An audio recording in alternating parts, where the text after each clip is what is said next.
Darling जल्लाद। एक रिश्ता जो गुजरते वक्त के साथ बेमानी हो गया था। एक बेवफा जो अपने पति को धोखा दे रही थी। एक घर जिसने दीवारों के पीछे अय्याशी और मौत का पूरा खेल देखा है। और आज मैं उसी घर के सामने हूं। वही घर जिसमें बदनाम रिश्ते की एक कहानी परवान चढ़ी और फिर सब कुछ हो गया खत्म।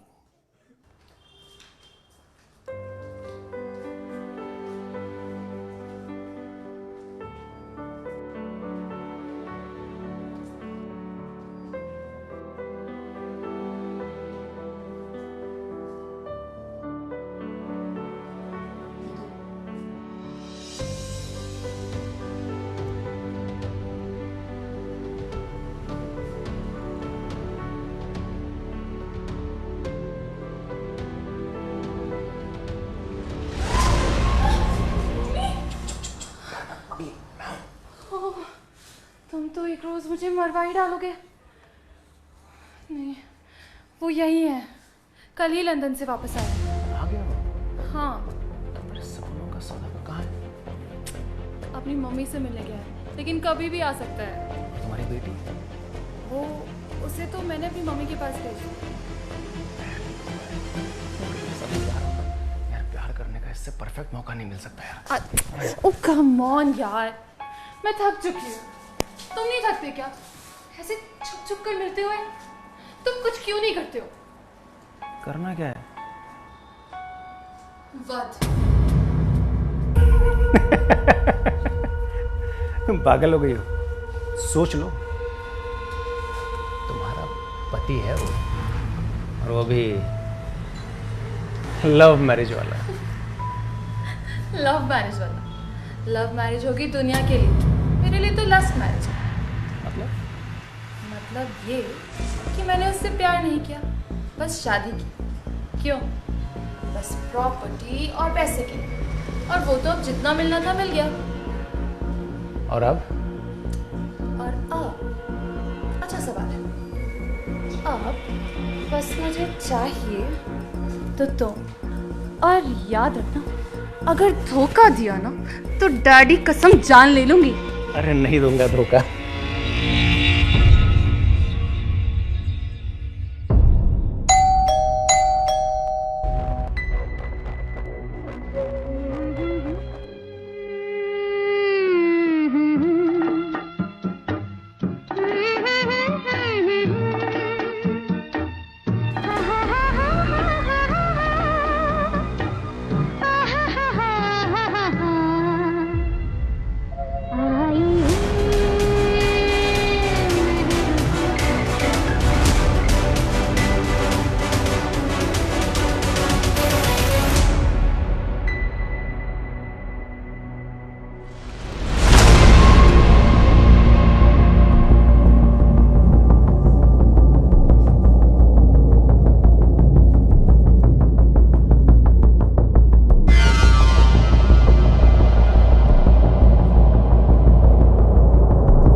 शाबाश, तुमने मेरे दिल का बोझ हल्का कर दिया। अब फटाफट इस लाश के टुकड़े टुकड़े कर दो। आराम से काटना, देखना सिर पैर धड़ सब आराम से काटना। सब आराम से।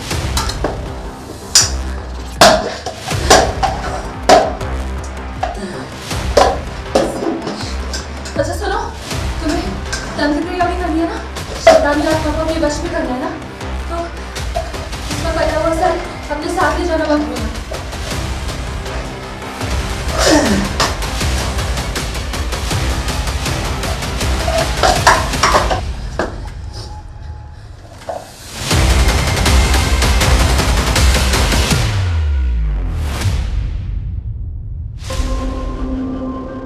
सब कुछ बंद कमरे में हुआ। बेहद दरिंदगी से हुए मर्डर के बाद लाश के 15 से भी ज्यादा टुकड़े किए गए। हाथ, पैर, धड़ सब अलग अलग काटे गए। कटे हुए सर के साथ काले जादू का खेल हुआ। तंत्र मंत्र की क्रिया हुई और फिर लाश के टुकड़ों को ड्रम में डालकर सीमेंट से भर दिया गया। मौत की इस दहला देने वाली कहानी में एक एक सबूत को मिटाने की कोशिश की गई थी।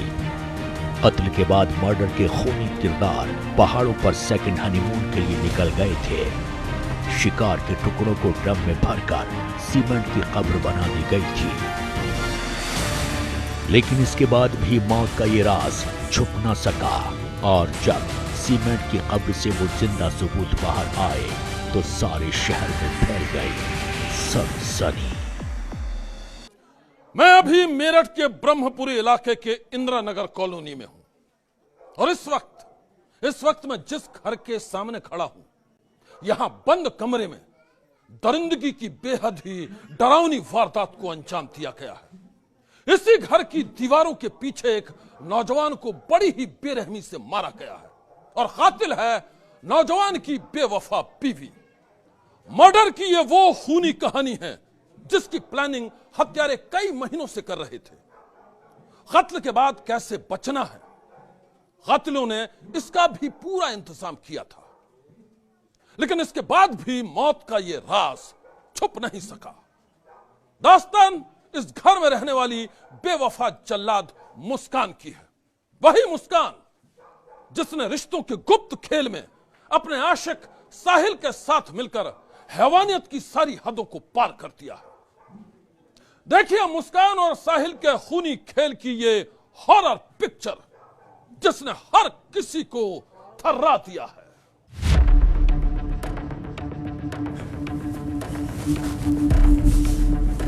साहिल, साहिल, साहिल उठो ना। साहिल सुबह गई, उठो।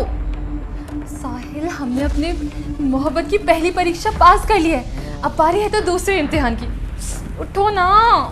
अरे यार मुस्कान, अरे यार बाबा सोने दो ना यार, थक गया हूँ यार। तुम्हारे पति की बोटियाँ करके ना वाट लग गई है मेरी। इतने में तुम्हारी वाट लग गई? पता है असल काम क्या था? जान लेना, और वो तो मैंने ली है। तुमने देखा ना डार्लिंग, मैंने कैसे चाकू को उसके सीने में कब से उतार दिया, बिल्कुल उसका सीने पर वार, दिल पर वार। तुम ग्रेट हो डार्लिंग। तुमने इस नाचीज बॉयफ्रेंड के लिए अपने पति की कुर्बानी दी। तुम सच में ग्रेट हो। और अब अगला ग्रेट मोमेंट हमारा इंतजार कर रहा है। मनाली जाएंगे? अब पहाड़ों में जाएंगे। पहले शिमला, फिर मनाली, फिर कसौली, फिर यार मैं ना हमारे सेकेंड हनीमून के लिए बहुत ज़्यादा एक्साइटेड हूँ। मैं भी, लेकिन उससे पहले ना हमें लाश के टुकड़े करके ड्रम में डालने होंगे, कहीं बदबू आ गई तो। अरे हाँ, ये तो बहुत ज़रूरी है। तुम सीमेंट तो ले आए थे ना? और क्या, ऐसे समझ रखा तुमने मुझे। लाश के टुकड़ों को ड्रम में ऐसे ही नहीं डालेंगे, उसके बाद हम सीमेंट और बालू डालेंगे। उसके बाद सीमेंट वो पक्की कवर हो जाएगी। उसके बाद किसी को कुछ पता नहीं चलेगा। चलो उठो फटाफट, टैक्सी आने वाली होगी।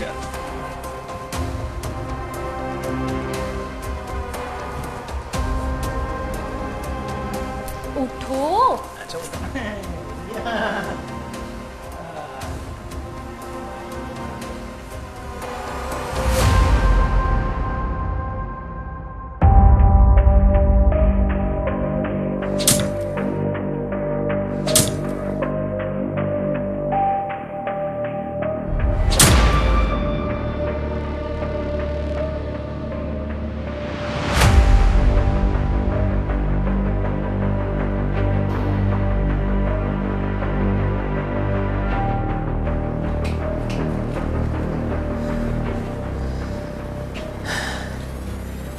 चलो मुस्कान, अपने हस्बैंड को ड्रम में आराम करने दो।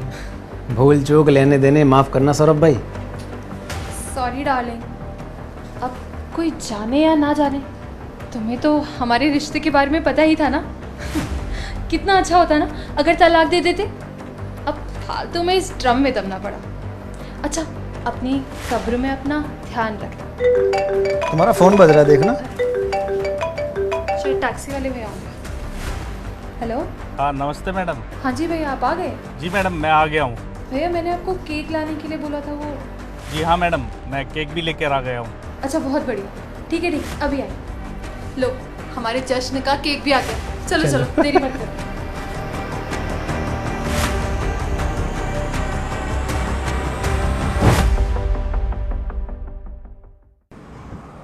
बंद कमरे में मौत के खेल के बाद मेरठ की मुस्कान अपने बॉयफ्रेंड साहिल के साथ इसी तरह सेकंड हनीमून के लिए निकली थी। कार सड़कों पर भाग रही थी और मुस्कान नई जिंदगी के सपने देख रही थी। पति के मर्डर के बाद वो बेहद खुश थी और यह खुशी उसके चेहरे से साफ झलक रही थी।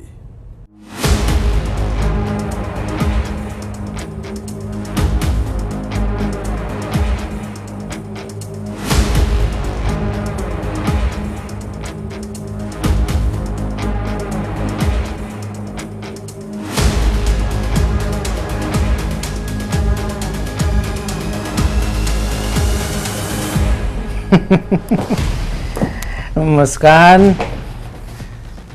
यार, खूब शिमला घूमे, खूब मनाली घूमे, खूब कसौली घूमे, सारे पहाड़ घूम लिए, खूब मस्ती की, खूब सारी ड्रिंक की। यार जब तक घूम रहे थे तो डर नहीं लग रहा था, अब डर लग रहा है कहीं घर जाके पकड़े गए तो। प्यार में डरना मना है।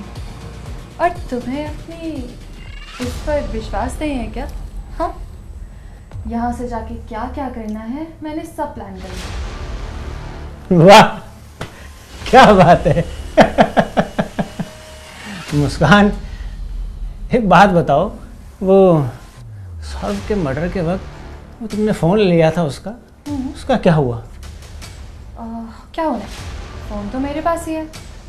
रोज़ रात उसी के फ़ोन से उसी के घर वालों को मैसेज करती हूँ और उन्हें लगता है कि उनसे उनका लाडला बात कर रहा है। उन्हें क्या पता कि उनका लाडला तो ऊपर पहुँच चुका है।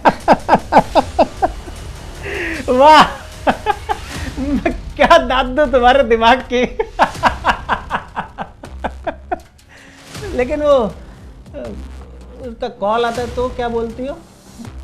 वो तो मैं रिसीव ही नहीं करती, बस मैसेज कर देती हूँ कि I am busy, will call you later.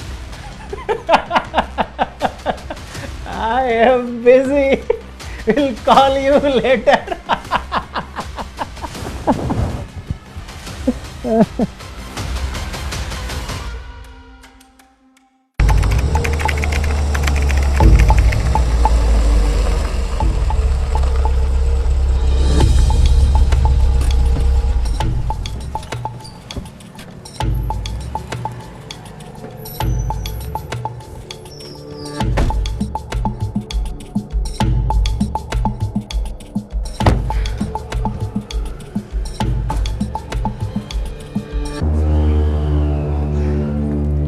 ये लीजिए सर आपका सामान। भैया आपने पहाड़ों में इतना ज़बरदस्त घुमाया है ना कि बस अगली बार जब भी जाना होगा ना तो आपको ही बुलाऊंगी। और हाँ, ये तो बहुत कम है। सुनो ना, अरे भाई साहब ले लो यार, अब चलो। बस। अच्छा हाँ, वो जो मैंने आपको केक वाला मैसेज किया था ना, उसे डिलीट कर देना। जी मैडम, अगली बार पक्का। से जब भी जाएंगे पक्का आपको बुलाएंगे। पक्का मैडम। नमस्ते मैडम। नमस्कार। पकड़ लो, जैकेट लो। मुस्कान चलो चलो अंदर चलते हैं। आओ। मजा आया ना?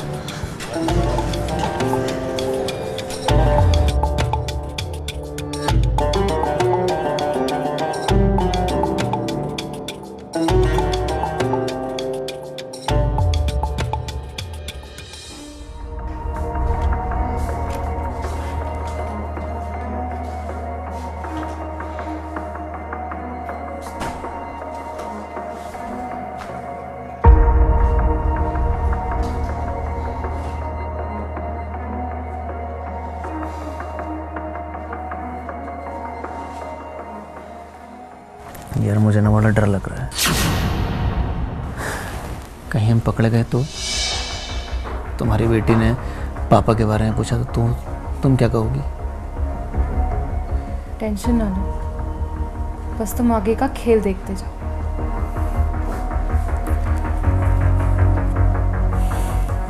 सब ठीक होगा। सचमुच? हाँ, सच्ची।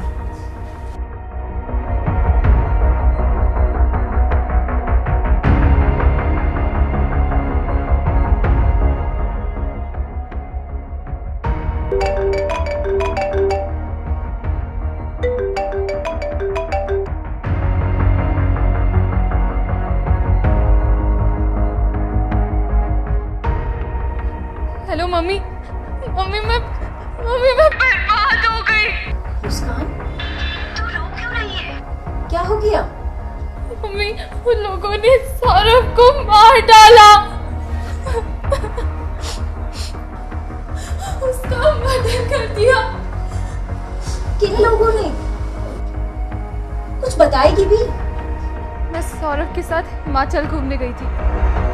वहाँ पर उसके घर वालों का फोन आ जा रहा था कि उसको तलाक दो, तलाक दो, तलाक दो। अरे सौरभ ने मना कर दिया। इसी बात पर उसके घर वालों ने सौरभ को मार दिया। कोई कैसे किसी का ऐसे खून कर सकता है? तुम ऐसा करो, तुम मेरे पास आ जाओ, मैं देखती हूँ सब। ठीक है मम्मी।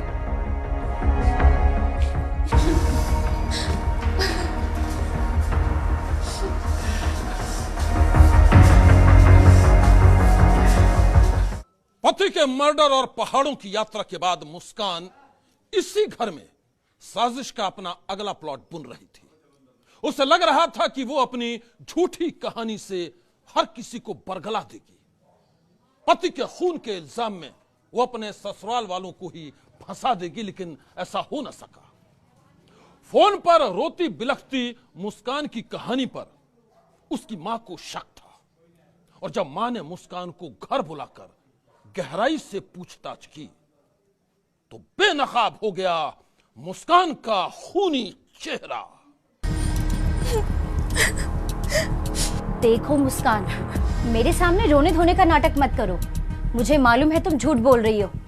देखो सच सच बता दो। अगर तुम सच बोलोगी तो हम दोनों तुम्हें बचा लेंगे, वरना तुम्हारी जेल पक्की। मम्मी, मैंने वो क्या? मम्मी, मैंने सौरभ को मार दिया। क्या?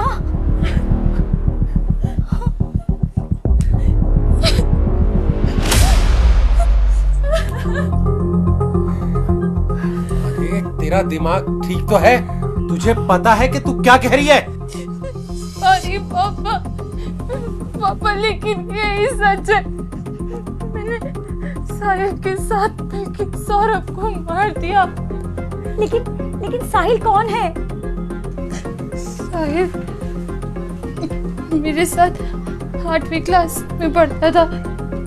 फिर वो पढ़ने के लिए कहीं बाहर चला गया था। पता नहीं बाहर कहाँ चला गया था। सौरभ से लव मैरिज के बाद एक पार्टी में हम दोबारा मिले और फिर हम मिलते चले गए। मैं साहिल से प्यार करने लगी थी। एक रोज सौरभ को इसका पता चला तो तूफान मच गया। मुस्कान, मैंने तुम्हारे ऊपर अपने आप से ज्यादा यकीन किया। मैंने अपने घर वालों के खिलाफ जाकर तुमसे शादी की, और तुमने क्या किया? ये क्या किया? कौन है साहिल? कौन है जिससे तुम छुप छुप कर मिलती हो? सुन पाओगे तो सुन लो। साहिल मेरा बॉयफ्रेंड है, मेरी जान है, और मैं उससे शादी करना चाहती हूँ। बेशर्म हो, पागल हो? अरे तुम्हें थोड़ा सा भी ख्याल है अपनी बेटी का? वो बड़ी होकर क्या सोचेगी तुम्हारे बारे में?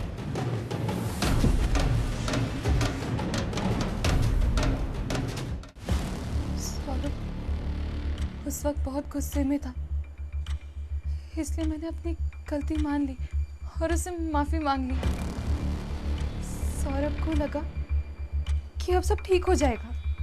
वो बेफिक्र था और मैं सही वक्त के इंतजार में थी। हुआ ये कि मर्चेंट नेवी की नौकरी छोड़ने के बाद सौरभ नौकरी के लिए लंदन चला गया और मैं यहाँ अकेली रह गई। मेरे लिए साहिल से मिलना अब आसान था।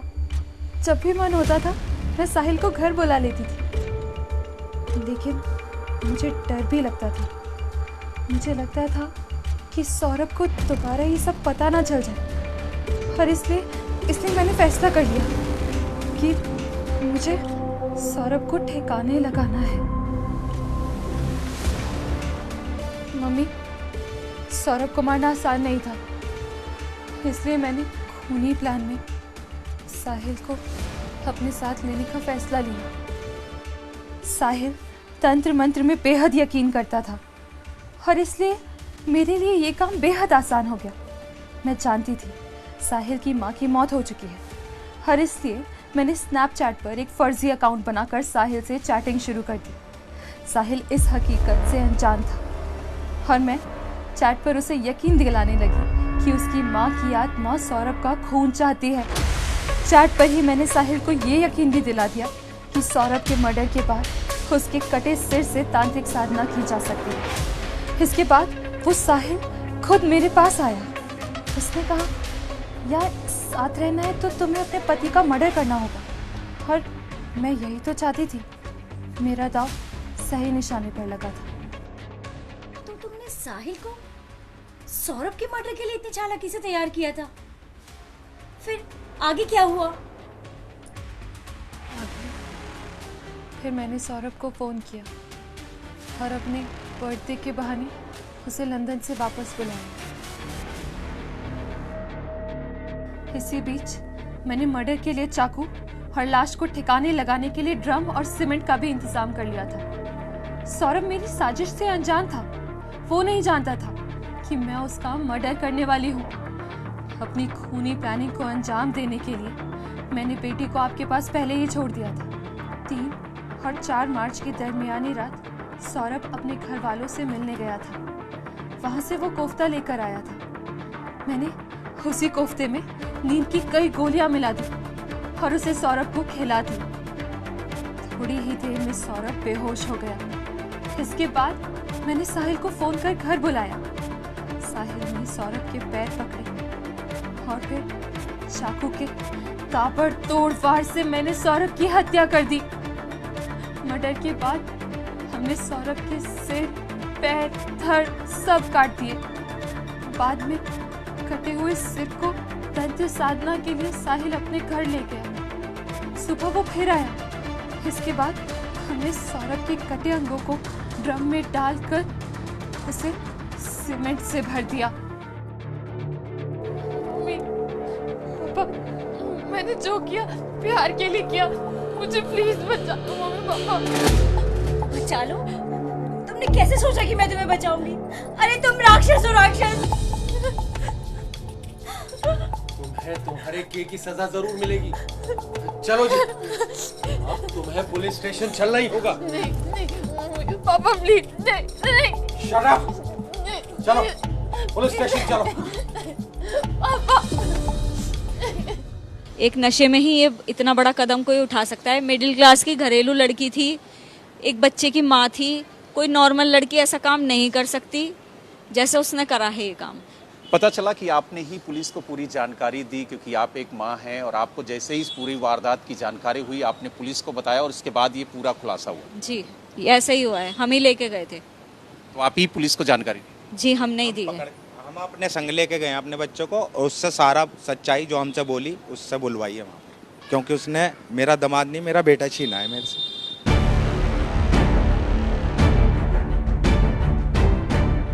मुस्कान के माँ बाप ने पुलिस वालों को जब अपनी बेटी की दरिंदगी की कहानी सुनाई तो वो सन्न रह गए। पुलिस वालों ने फौरन ही मुस्कान को हिरासत में ले लिया। बड़े बालों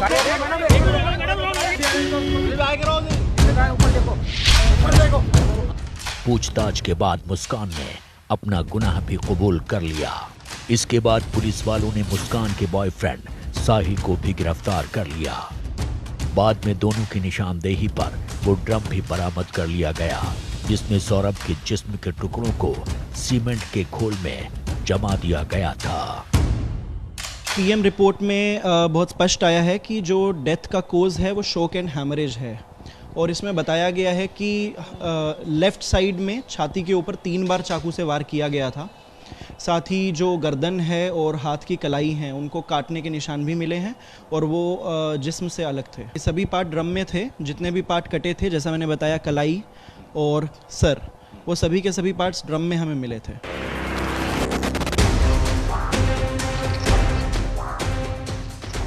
छानबीन के दौरान पुलिस को मुस्कान और उसके बॉयफ्रेंड साहिल के ऐसे कई वीडियोस भी मिले हैं जो उनके जश्न और अय्याशी के हैं। ये वीडियो होली का है जिसमें दोनों अपना स्वैग दिखा रहे हैं।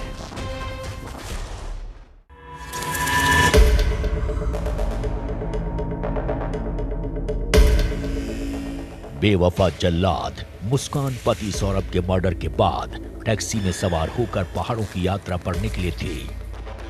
पहाड़ों की यात्रा में ही मुस्कान ने अपने आशिक साहिल के साथ केक काटा था। ये वीडियो मुस्कान और साहिल के उसी सेकंड हनीमून का है। इस वीडियो में मुस्कान साहिल को केक खिला रही है। केक खाने के बाद साहिल मुस्कुराता है और फिर प्यार से वो मुस्कान को चूम लेता है। अगला वीडियो भी मुस्कान और साहिल के जश्न का है। इस वीडियो में मुस्कान मुस्कुराती नजर आ रही है और साहिल डीजे की धुन पर डांस कर रहा है।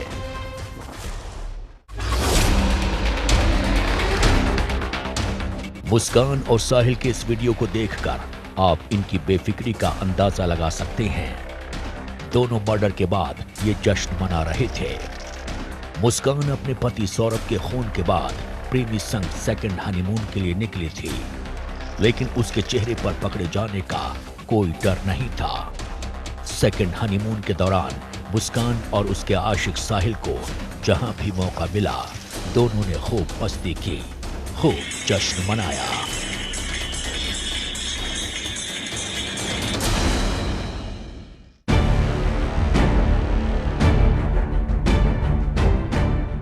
मुस्कान और साहिल को टैक्सी से पहाड़ों की यात्रा कराने वाले ड्राइवर की माने तो सफर के दौरान दोनों बेहद खुश थे। दोनों को देखकर ऐसा लग नहीं रहा था कि वो एक बर्बर कांड के बाद घूमने आए हैं। शिमला 3 दिनों के, फिर कुल्लू में वहाँ गए, मलानी जब बर्फ पड़ रही ही वहाँ गए। रास्ते में तो ये घूमने का काम था इनका। सांझ को अपना लड़का जो है, जो छोटा बांध रखा उसने, साहिल ने छोटा से बांध रखा सिर पे, वो तो रोज डेली 1 या 2 बोतल लेकर जा रहा था रूम में। लड़की तो मैंने जब देखा, जब मेट के लिए वापसी आ रहे थे, सामने से ली थी इन्होंने 3 कैन, वहाँ पी इन्होंने, लड़की ने मेरे सामने गाड़ी में पीछे बैठते। बीच में कोई बातचीत नहीं करी, बस जब बात कर रहे थे तो 2 बार फोन आया, मम्मी मम्मी कह के बात करके गाड़ी में से उतर गई। फिर नहीं दिलो बाहर बात करी। फिर उसके बाद में आए, उससे अगले दिन फिर कही मम्मी लाली कहाँ, लाली से बात करवाओ। वीडियो कॉल बात चल रही थी, वीडियो कॉल कर, फिर उतर के फिर इन्होंने नहीं दिलो, फिर बाहर खड़े होकर बात करी। गाड़ी में तो बस 1 मिनट या 2 मिनट बात करी होंगी ना, गाड़ी में कोई कैसी बात नहीं करी। दोनों अपना बैठे थे। जब लड़की को नींद आ रही थी, वो अपने धोरे से वाले था लड़की। टैक्सी ड्राइवर की माने तो मुस्कान और उसका आशिक साहिल एक आम पति पत्नी की तरह ही घूम रहे थे और इसलिए उसे दोनों पर कोई शक नहीं हुआ। और अब सुनिए, दहला देने वाले इस कांड के बाद मुस्कान की हरकत को बेहद करीब से देखने वाली उसकी पड़ोसन का ये खुलासा। नॉर्मली दिखाई दे रहे थे हमें, तो वो जैसे आम आदमी होता है, नॉर्मल सेम। हाँ, कभी कभी जैसे पीते हुए देखते थे तब शरीर उसका कांपता हुआ नजर आता था, अदरवाइज हमने कभी ऐसा कुछ देखा नहीं है। भजन वगैरह लगा लेते थे, या थोड़ा बहुत कोई फेस्टिवल होना, बड़े अच्छे से सेलिब्रेट करना भाइयों के साथ, फ्रेंड्स के साथ, ऐसा कुछ हमने ऐसा कुछ देखा नहीं। हमें तो शॉक्ड हुए हैं कि जब ये इन्हें पुलिस पकड़ कर ले गई है। बिल्कुल ऐसा नॉर्मल बिहेव था उसका कि हम खुद शॉक्ड रह गए। मुस्कान की पड़ोसन की माने तो मुस्कान आस पड़ोस में किसी से बात नहीं करती थी, वो बेहद रिजर्व रहती थी। पड़ोसियों की माने तो मुस्कान के घर साहिल देर रात तक आता जाता था। तो क्या मुस्कान के घर वालों को इसका पता नहीं था? दिल दहला देने वाले इस कांड के बाद सौरभ के घर वालों का आरोप है कि मुस्कान और साहिल ने इस खूनी कांड को अकेले अंजाम नहीं दिया है। इसमें मुस्कान के माँ बाप का भी पूरा रोल है। पुलिस ने उसके माँ बाप को छोड़ रखा है और हमारे अकॉर्डिंगली हमारी जो सोच कहती है इनके माँ बाप का पूरा इन्वॉल्वमेंट है इसकी हत्या में भी, इसकी लाश को डिस्पोज करने की कोशिश में, हर चीज में इनके माँ बाप का पूरा हाथ है। सौरभ के घर वालों की माने तो इस हत्याकांड के बाद मेरठ पुलिस ने जो खुलासा किया है उसकी कहानी अधूरी है। घर वालों की माने तो मुस्कान ने पति सौरभ की हत्या प्रॉपर्टी के लिए की है। पैसे के लेन देन में ये हत्या करी गई है क्योंकि सौरभ का काफी पैसा इन लोगों के पास में था और सौरभ अपना मकान खरीदने के लिए यहाँ पर आया था और इसने वो पैसा इनसे मांगा होगा वापस और इसी वजह से इन सब ने इकट्ठे होकर के इसका मर्डर किया है। सौरभ के घर वालों की माने तो सौरभ के ससुराल वालों ने उससे लाखों रुपए कर्ज लिया था। लंदन से मेरठ आने के बाद सौरभ वो पैसे मांग रहा था। बस इसी बात से खफा होकर सौरभ के सास ससुर ने बेटी के साथ मिलकर रच डाली सौरभ के मर्डर की साजिश। मतलब एक ही 6 महीने के अंदर अंदर ही इन्होंने घर भी ले लिया, कार भी ले ली, फोन भी ले लिए एक से एक, और ज्वेलरी वगैरह भी जो भी है सब ले लिया। 6 महीने के अंदर कौन ले लेगा भाई? इतना बड़ा जिगरा तो हमारे में नहीं है। वही पैसा मेरे भाई ने पैसा वापसी मांगा होगा, तो उसी चक्कर में जो है इन सब ने मिलकर मेरे भाई को मारा। सौरभ के घर वालों का दावा है कि सौरभ के मर्डर के बाद जब उसके सास ससुर को पकड़े जाने का डर सताने लगा तो उन्होंने अपनी बेटी और उसके आशिक के सर पर सारा ठीकरा फोड़ दिया। वो अपनी बेटी को कातिल बताने लगे। तो क्या ये सच है? इसका खुलासा तो अब पुलिस की पूरी तहकीकात के बाद ही होगा। फिलहाल मुस्कान और उसका आशिक साहिल दोनों ही जेल में हैं। इसी बीच खबर ये भी है कि मुस्कान और साहिल का प्यार जेल में भी परवान चढ़ने को बेकरार है। मेरठ की जिला कारागार के वरिष्ठ जेल अधीक्षक वीरेश राज शर्मा से एबीपी न्यूज ने बात की तो उन्होंने बताया कि मुस्कान और साहिल अगल बगल की बैरक में रखे जाने की मांग कर रहे हैं।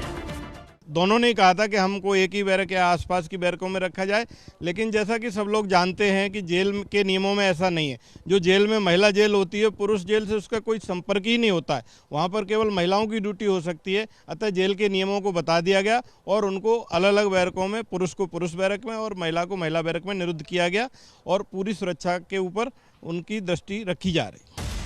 आपको बता दें कि सौरभ हत्याकांड में अभी रहस्यों के कई पेज खुलने बाकी हैं। हर दिन एक नई थियरी सामने आ रही है।